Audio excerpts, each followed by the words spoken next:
Hey everybody, this is Minion Soldier, and this is the Piracy Show. Now, of course, well, what happened this weekend? Let's see. Massive drama bomb, then drama bomb diffused, and turns out to be absolutely nothing. And I feel that, a couple of years ago, we had the supposed Star Citizen scandal, which fizzled out and really didn't turn out to be anything. There are a lot of things that I talk about with this game in terms of certain complicating factors that could screw up a ship, or certain things that people might not see right off the bat that once it's in game might be a bit of a problem. And certainly in this video I'll probably talk about these things again. Just glancing over some of the questions before I filmed this, I know that I'll probably dig into one or two. I think one right off the bat. But with this topic, I mean, it's so easy to get drawn into the hysteria, the drama bombs and all that shit. And certainly in the age of social media, there's a driver to that, and that's something that has to be acknowledged when you're talking about topics like this. For people who kind of go out and try to make a living in the social media arena, there is always, I guess, a certain temptation or a certain driver to them to, kind of ramp things up, drive things up, get them views, get them interactions, get trending, get out there. And when you kind of start to see it, and you kind of start to see the patterns, and you can kind of see who's doing it and who's not doing it, and with a story like this, I mean, let's break it down for you in the most basic of terms, because most of you probably know about this already. But CIG gets a certain tax credit out of Foundry 42 in the UK. That's one of the reasons why they're in the UK, is they get a certain tax credit, which helps mitigate expenses, obviously, and makes developing the game more efficient. So that tax credit, they file for it. It takes X amount of time for that tax credit to be returned by the government, presumably a fairly significant amount of time. So what they do is they take that tax credit that they're going to get from the government. They go to a bank that specializes in these type of transactions. They take that tax credit as collateral to the bank, and they say, all right, pay us out now, or pay us out over time, this tax credit, and we'll use the tax credit itself as collateral because we know we're getting it. The bank says, okay, no problem, boom, done. There are certain services like this for lottery winnings or gaming winnings, whereas you can say, I want all the money now, and they'll take X amount off, and then instead of you getting paid out over time, they'll give you all the money, or a portion of the money, up front. This isn't like a new thing. Now, business and finance is not really entirely my area of expertise. I do work in a certain facet of the financial industry, but not in this area. So this happening is nothing new, but in the wrong hands, this information can be blown up and exaggerated and misconstrued into some kind of massive controversy, when really there is no controversy. It's just like saying, it would be as normal as someone saying, oh, today instead of scrambled eggs and toast, I think I'm going to have Raisin Bran for breakfast. It's a complete non-thing, but it gets blown up into a thing by people who don't really fully understand. And of course, once again, social media hysteria, everyone's got to dive in, throw in their 2 cents, and all these raging posts and all these long-winded diatribes that end up being about nothing. And it's always like with these things, like with this, the Star Citizen scandal, it's always better to just sit back, relax, and wait and see what happens when the dust settles before you dive in on these topics, because otherwise you kind of end up with egg on your face, as happened in this case, for the media outlet that released this story, and the people who just went absolutely ballistic over nothing, and that's certainly, I guess maybe that's kind of one of the drivers to me being so reticent about promoting my channel, or being, kind of like, I like to sit off in my little corner here, and I'm happy to be ignored if I am. I'm fine with that. I have no desire for, recognition or anything like that. I'm just an asshole who has a YouTube channel and likes to talk, That's it. That's all there is to me, and I really don't care how many views I get or whether I'm trending or not. And because this isn't really my source of income in real life, I don't have to worry about being, out there and in your face and hashtagging everything I do. So, yeah, with stories like this, and there are going to be more, obviously, it's always better to just sit back and just, take almost a little bit of a perverse enjoyment and just saying, you know what, this is going to go so silly. I'm just going to sit back, relax, have a drink, and just watch the lunacy unfold and just take it for what it is. And just like people just rushing and fighting to get their chance to basically try on a pair of clown shoes in front of everybody else. All right, so now we're going to deal with questions, comments, and concerns from last week's ship updates. There were a lot of them, so I'm going to try to amalgamate and boil things down a little bit, just to try to keep the show under 20 minutes. Try not to go too far over that. Try to keep it a reasonable amount of your time. So first up, Citizen Gamer. It seems that many designs are made to encourage the use of head tracking equipment such as Track IR or VR headsets. Now, I would actually agree with that to a certain degree. I think that, they kind of have their eyes on that. But at the same time, I don't think... I think one of the problems is that right now, Track IR and... things like the Rift Oculus or, oh shit, what's the other one now? The Vive. They're not like that. That's not really active in the game right now, so that people can't test it. And do I think they're aiming for stuff like that? Certainly with the Nox, so you could look around. But I mean, it would look kind of silly if you were, riding around on this thing and craning your neck in all kinds of different directions. And when you think about the cockpit animations, the getting in and out of a cockpit, getting in and out of a chair, or just the jiggling around in your cockpit when you're in combat or when you're just experiencing high Gs, I think a lot of people don't understand that what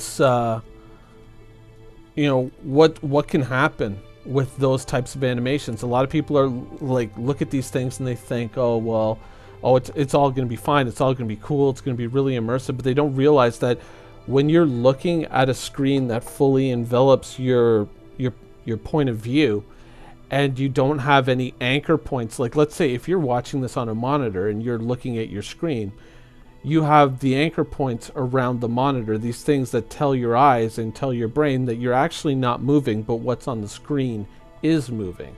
Now, when you're in a fully immersive environment, you don't have those anchor points, and so you can quickly develop motion sickness just because there's a discontinuity between what your eyes are experiencing and what your body and your inner ear are experiencing, and that can create motion sickness. And a lot of people say, well, I don't really experience it that much, but in certain extreme scenarios, it can become very pronounced. There was an incident with the movie Cloverfield, and you can actually look this up online, where people were going into the theater, especially like IMAX screens, and they were vomiting in the theater. Like they were experiencing profound nausea because they were, a lot of that was found footage, shaky little handheld cameras.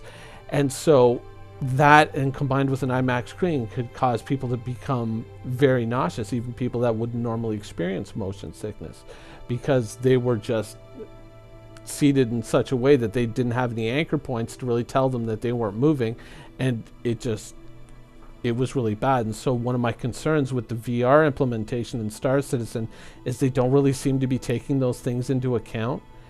And I almost wish that they would kind of take the development time to implement those things and kind of get them, you know, kind of into the pipeline and out to the users, so that we can get critical feedback on that, because there could be issues with that down the road. So I think that they're ideally looking towards doing it, but I think that they may not have a full grip on the fundamentals of you know, the negative side effects that VR can have, especially when you have these discontinuities between what your body is experiencing and what your eyes are seeing. So yes and no. All right, next up, Joe's got more. I, for one, love the Nox much more than the Dragonfly, although both have their place in the verse, Dragonfly being more utilitarian and the Nox being more race specific. Regarding the visibility thing, Minion Soldier, meh, so I lose some visibility to gain more. Yeah, I mean, that could be a thing. I just kind of look at it more, you know, what if this becomes like a problem? It's one thing to kind of look at it and say, oh, this looks cool, this looks amazing, and it does look absolutely cool, and it does look amazing, and it's an excellent piece of art. But I think day in, day out in the Star Citizen universe, it could be something that would become tiresome very, very quickly, and especially like if you're in a combat scenario where you're kind of fighting for your life. This is something that it could push you over the top at the wrong time, you know, just not being able to see. So that's just my concern. But once again, you know, it's up to you guys, because it's your money to spend. I can't tell you what to do. But yeah, honestly, it is straight up a fucking sexy ass bike. All right, next up, Scoring 57. This guy is so annoying. I know, right? He's kind of an asshole, too. All right, next up, Lord Alderaan. Remember this ship? You mean the one that looks like the Aopoa Nox, then the Xi'an Scout? Really should have been a Tavaran bike instead of a Xi'an, just my opinion. Totally agree with you. It does look much more like the Tavaran design for the Prowler than an actual Xi'an ship. When they were showing the original custom art at the concept art at the beginning, and they showed the bike that had, you know, kind of like the arms and the legs sticking up and down, that looked more Xi'an to me than the Nox does. The Nox looks more like a Tavaran design than a Xi'an design. Agreed. Right, next up, Taste the Rambo. Minion, you should talk about CIG taking a large zone. Yeah, we already covered that at the top. It turns out it wasn't anything. All right, I'm going to kind of skip over some comments here about the viewpoint, though. I'm going to say the Canadian will. Yeah, I mean, when Chris Smith designs a ship, it's usually like fucking gorgeous. I mean, he's responsible for the M50. I think he did the 300s, the Mustangs, which have the most amazing cockpit view out of any ship in the game. And you know, the Buccaneer thing, yeah. It's funny to make a ship to make up for the things that were cut off of another design, to then cut those same things off of that ship. Yeah, I don't get that either. But moving on, Noodle Wrath. I want to CCU my Starfarer to a Reclaimer, but the next time it will be on sale is likely either after its completion, which should be in September. Fingers crossed. I hope that that still is a thing. Or in the big sale in November. When do you think it will go on sale next, and do you think it will be getting a big price hike to $400? Okay, well, the completion date, as far as I know, is still September the 9th. Now, that's an internal completion date. That's not that's not something that immediately means September 9th, Reclaimer in game. So it could be a ways yet. I mean, technically, you could say to a certain degree that the Dragonfly has been completed for a while, but we haven't been able to use it. If it doesn't make it into the game client before the November sale, I think it's conceivable that it may not see another price hike. or at least a price hike. 'Cause I think the last time it went up, it was still 350, right? Which was the original price of it. But as far as you know, when it will make it into game, I think they'll probably keep it in their pocket until they have salvage. So if it doesn't make it by November, then you'll probably see it on the Star Citizen sale. Hopefully, fingers crossed, still $350. But if it does like go live before then, which I kind of think is unlikely, then they'll probably bump it right the fuck up, because I mean, they know what they got on their hands with the Reclaimer, and you know, they know that they can make money off of that ship, because that ship, I mean, it's just been solid since day one, and it, you know, I have never seen anything about it that made me kind of sit back and go, oh shit, you know, that could be a problem, that could be a problem. I've just seen a solid ship all the way through, so I think that they will bump the price once it goes live. But hopefully, if the November sale in your case happens, you know, before it goes live, then you may yet still have an opportunity to grab it at $350 or maybe $375. All right, Citizen Shenanigans. A Nox is worth $5 more than a Dragonfly, so you can't CCU down to the Dragonfly from a Nox. I think if you technically buy the War Bond version, which is what, $35 for one, or I think you can get $65 for two. And if the Dragonfly, once it goes out, comes in at $40, you might still be able to get one. But that's a good point, because I forgot that the Dragonfly was redonkulously cheap when it first came out. I probably should have pocketed a few more Dragonflies, come to think of it. All right, Nate the Great. I questioned the view also, so you're not the only one. I own both a Nox and a Dragonfly and plan on using both. And, you know, I have looked at the Nox, and there is a character that I think that the Nox would be pretty baller with, and a character that hopefully soon I'll be able to, once the game has put all the right pieces in place, I can bring out and then start using, because it's basically the character that I want to make more videos about than actual piracy, just because, you know, with piracy there's a certain degree of wanting to hold things back. You know, you don't want to give away all the ways and means, whereas, you know, I still want to make interesting videos for people to watch, but videos that would be more accessible not just to criminal players but people who maybe dabble in both worlds. And so I have thought that that character would probably be pretty baller on a Nox, but I don't know. I think I'm going to hold back and wait at this point. You know, in the end, I can always just buy it in the verse, right? All right, next up, Diego Renz. The holographic interface could show a heads-up representation of what is in front of the bike. Doubt it will, but that could also solve the problem. I mean, from a combat standpoint, that would actually be excellent. And, you know, that's actually like a great idea. I'm more worried about just like, you know, little objects on the ground that you might only see for a flash of a second, and then boom, you're gone. It's kind of I know there's some motorcycle fans who will probably laugh when I say this, but you know, originally back in the 2000s, I had gotten a motorcycle license and I was planning on buying a bike, and you know, I had gone through the whole licensing process, and I had the money.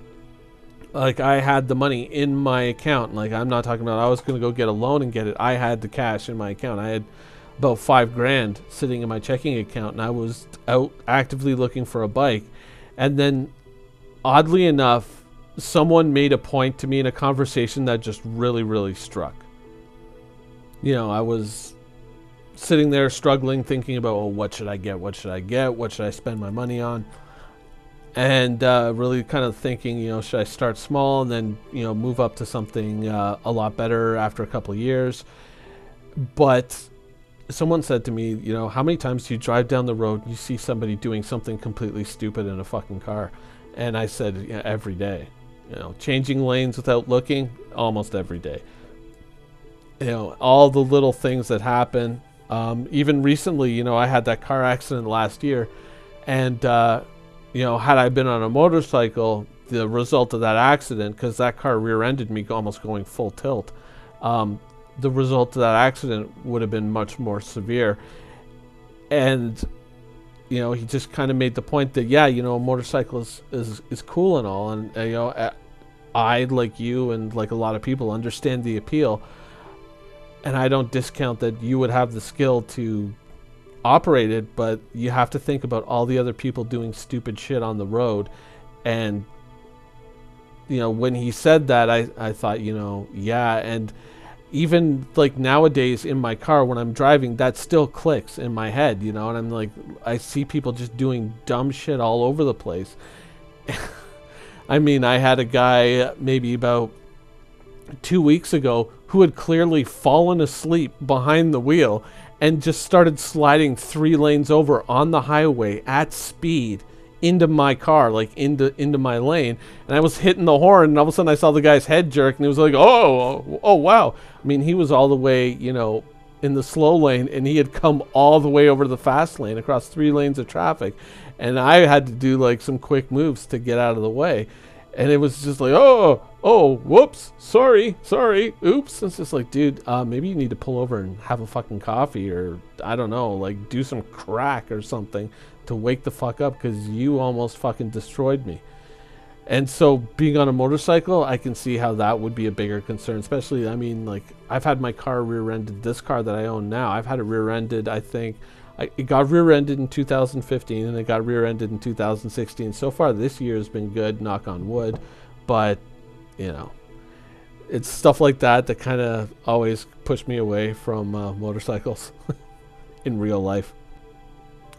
Let's see, Lee Armbuster, you mentioned CCUing a Nox into a Dragonfly, but that is not possible since the Nox is 40 and the Dragonfly is 35. Yeah, so I'm not too sure about that. I may have been wrong on that account. If I was, you know, I still haven't bought a Nox yet, so, you know, good catch. Hopefully there'll be some kind of way for people to work around that if they want to do that, but yeah, that's unfortunate. I didn't realize the I guess I had forgotten that the Dragonfly was so cheap. Next up, Sokai Yako. Sorry if I mispronounced that. I feel like I should not buy the Nox and wait for the Origin 600. That's a possibility. Why do a white silver Nox for the Xi'an and not red? Maybe Origin 600 has a Nox in it. You know, with the bikes and with the skins and with all the different colors that you can do, you can certainly, at least that they've shown us, you can do a lot of very interesting things in terms of color-wise. So I think that, you know, even if you get like a special limited edition, this time only skin or something like that with a vehicle, you're probably in the end going to customize over that, as long as that's still an option to go back to it and make, you know, personalize it and make it your own. So the color thing is not really that big of a concern. I think that you'll be able to customize into whatever you want. All right, Stephen Williamson. I think they said the Prowler has a 2-way cockpit transparency. Or said the it was Tavarn specific, and even the Prowler Prowler specific tech. I don't know why they couldn't be reproduced elsewhere, but as a future Prowler owner, I think that it's intended to be rare. That's possible, but once again, it would be kind of old technology, so it's something that I mean, it could be out there in the world, and other people could know how to use it.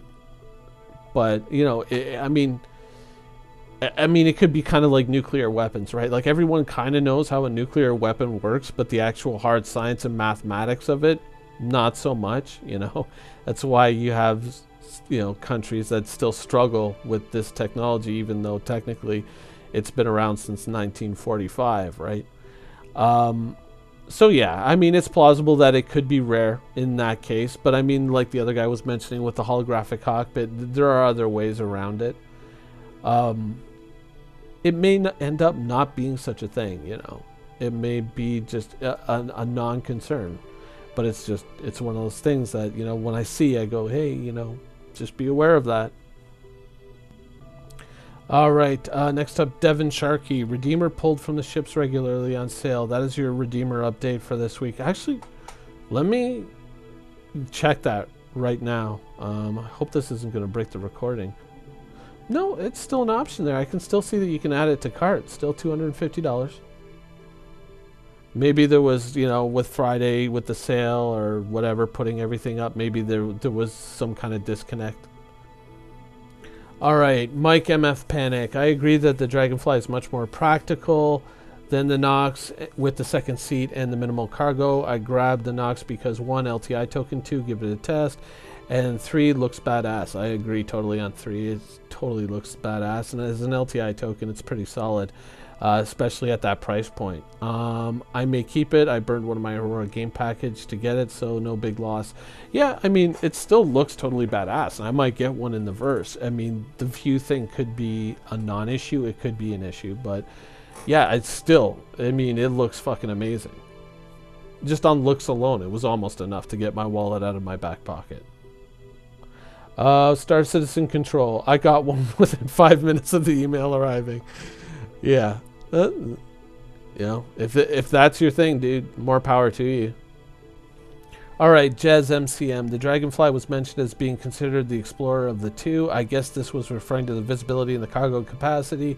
I like the Nox, but it doesn't look like it was designed with all-terrain in mind. It looks like something you'd see on a racetrack where the surface is nice and flat. Those lower guns might take a bump or two and come right off. Yeah, you know, one of the things that we haven't seen in the Star Citizen, well, we've seen some concept art, but we haven't actually physically seen in a proper sense is cities in the Star Citizen universe, like these giant mega cities. I mean, like if we get like big giant cities with highways and all that on them, then this thing could be absolutely baller in an environment like that, you know. As for, you know, out there on the moons and in the rough surfaces and in the canyons and shit like that, I just think a Dragonfly would probably be better. But, you know, once again, wait and see. But yeah, I mean, if we get some big ass cities with some huge like highways and hover cars, and I mean, think about if we could get into like chases going down those highways and stuff like that. A bike like this could probably be pretty awesome. Get some Akira style, you know, motorcycle warfare gameplay in. That'd be pretty bomb. All right, Matt Heed, where can I see the update, the up-to-date plan for 3.0 and beyond? Every week, you get like a Star Citizen newsletter, and in that is a link to the production schedule. So you click on that, and it'll show you basically in the near term what they've got going on. It's actually one of the more awesome things that they've done recently is putting that up. It really kind of takes a lot of the mystery and the guesswork out of things. All right, our graceful. I think the Nox is great as is. It's like saying I don't want to buy a sports car because there's not enough leg room or trunk space. Nah, you buy the thing because it looks amazing and it's fast. So for what it is, it's great. Yeah, that's entirely true. And I mean, I think I say that, I say it a lot, is I look at things from a more pragmatic standpoint. I guess I'm just more of a station wagon guy at heart. All right, Glock out. The box looks sweet. I'm thinking about picking one up. I got an Ursa rover with my Carrack, but the box just looks fun. I'll get my utility out of the rover, and the Nox would be a fast means to move around. Yeah, I mean, if you're going to a lot of planets and you have to zip around and get things done real quick, the Nox looks pretty good. Though with the back piece, the back plate that comes up over your spine, I'd be kind of worried about, would you be able to carry a gun on the back? You know, that might be a complication or a concern down the road. But you know, yeah, it does. It is so fucking sexy looking. All right, next up, Montana Kid. Like the Intel, see you in the verse. Vector Inc. And then Nipes got first, and Heckler C was somewhat disappointed because he got second. Anyways, that's the video for this week. I hope you guys enjoyed it. I know I kind of like bounced over some questions there. Just trying to keep the timeline down and tight. No disrespect intended. Hopefully we will see some more info on some other ships like the Reclaimer or something like that in the future. Anyways, I hope you guys enjoyed it, and thanks for watching. And yeah. Quantum travel initiated.